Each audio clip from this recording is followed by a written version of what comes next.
Imagine logging into your Amazon account, thinking you're just grabbing a quick deal, only to realize the company might have been playing tricks to keep you subscribed longer than you intended. Now, Amazon is shelling out a whopping $2.5 billion to settle federal claims of misleading Prime members, a story that's shaking up the world of online shopping and consumer rights. But here's where it gets controversial. Is this a fair penalty for a tech giant, or just the tip of the iceberg in how big companies handle subscriptions? Stick around, because this settlement reveals some eye-opening details about how easy it is for consumers to get caught in digital traps.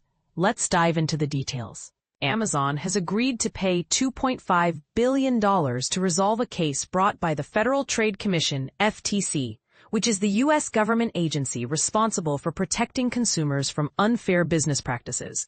The FTC accused Amazon of deceiving customers into joining Prime and making it frustratingly hard to cancel. As part of this Thursday announcement, Amazon will hand out $1.5 billion in refunds directly to affected customers. That's right, about 35 million Prime members who fell victim to these tactics could each receive $51 back, according to FTC documents. This payout is designed to compensate those who were harmed by what the agency calls deceptive Prime enrollment practices. On top of that, Amazon faces a $1 billion civil penalty, marking the largest fine ever imposed by the FTC for breaking its rules. The $1.5 billion in customer refunds is the second highest restitution award in the agency's history, showing just how seriously they're taking this.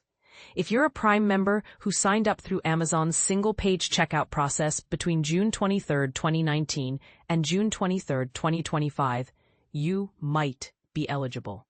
Amazon has to distribute these payments to all qualifying customers within 90 days, as ordered by the court. For beginners wondering what this means, think of it like getting money back for a service that wasn't as straightforward as promised.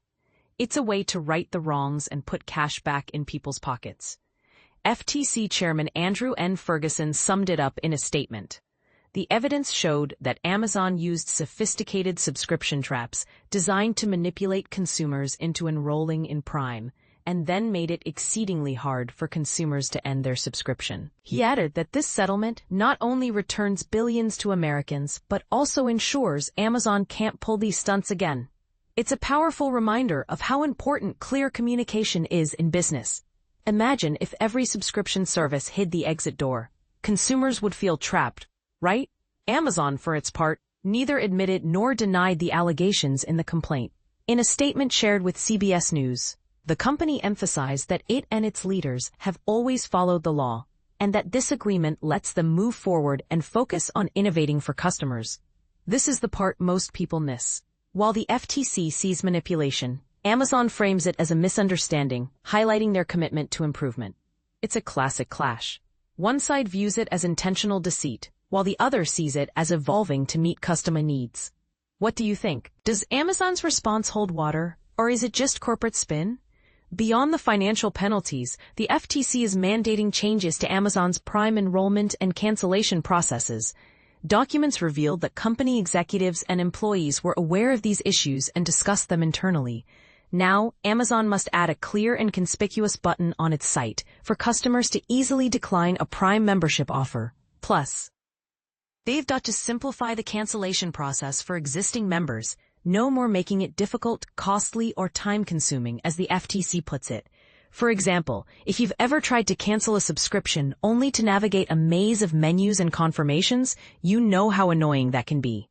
These rules aim to make opting out as simple as clicking a button, empowering consumers to take control. Interestingly, a spokesperson for Amazon emailed that many of these changes have already been made, many of them years ago.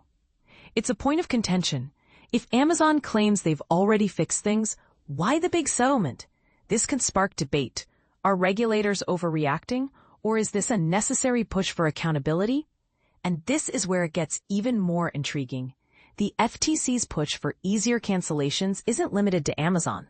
Back in 2024, the Commission introduced a click-to-cancel rule that would let consumers quickly end subscriptions for things like streaming services, gym memberships, product deliveries, and more. It was supposed to kick in on July 14th, but a federal court blocked it that same month. Advocates are hoping the FTC revives it to shield millions from sneaky sales tactics. Teresa Murray, director of consumer watchdog at USPIRG Education Fund, a nonprofit focused on public interest, echoed this in an email. "We hope the FTC resurrects the click-to-cancel rules to protect millions of consumers from shady sales tactics. In the meantime, we hope this Amazon settlement sends a strong message to any company operating in ways that could conceivably confuse customers or thwart their efforts to not be customers anymore. It's a call to action that underscores the broader fight for consumer transparency. Think about how many times you've hesitated to cancel a service because it felt like a hassle. This settlement could inspire similar scrutiny for other big players.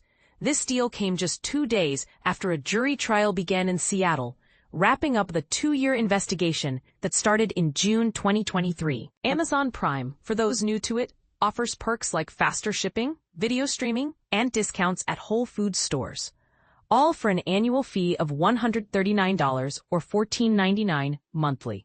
It's a cornerstone of Amazon's empire, boasting over 200 million members. In their latest financial report from July, the company reported over $12 billion in net revenue from subscription services. That's a 12% jump from the previous year.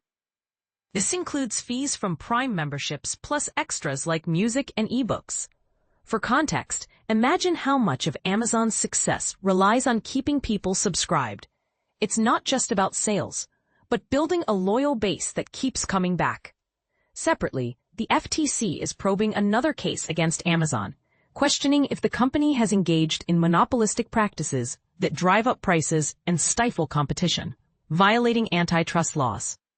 Antitrust laws, in simple terms, prevent companies from unfairly dominating markets to the detriment of consumers and rivals. It's like ensuring no one player controls the entire game, keeping things fair and innovative. The Associated Press contributed to this report. Federal Trade Commission, https www.cbsnews.com/Federal Trade Commission. Amazon, https www.cbsnews.com/Amazon. Amazon Prime, https www.cbsnews.com. Mary Cunningham. cbsnews.com/team/Mary Cunningham. Mary Cunningham is a reporter for CBS Money Watch. Before joining the business and finance vertical, she worked at 60 Minutes, CBSNews.com, and CBS News 24/7 as part of the CBS News Associate Program. So, what are your thoughts on this massive settlement? Do you believe Amazon was truly misleading customers, or is this an overreach by regulators? Should subscription services everywhere adopt stricter cancellation rules to protect consumers? And here's a controversial angle. Could this actually benefit Amazon in the long run by forcing them to innovate better for users? Share your opinions in the comments. Let's discuss.